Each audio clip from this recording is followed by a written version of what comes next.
Isang magnitude 7.6 na lindol ang yumanig sa karagatan ng Davao Oriental bandang alas 9:43 ng umaga ngayong Biyernes.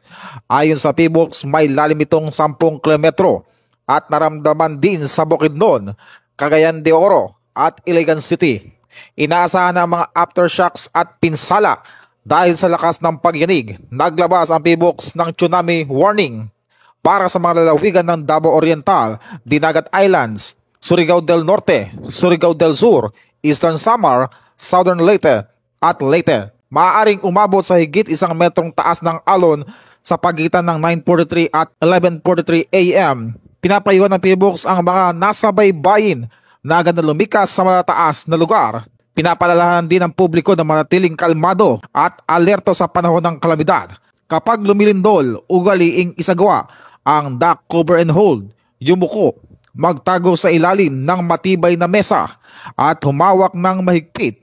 Pagkatapos ng lindol, lumabas ng maayos at lumayo sa mga gusali, poste at linya ng mga kuryente.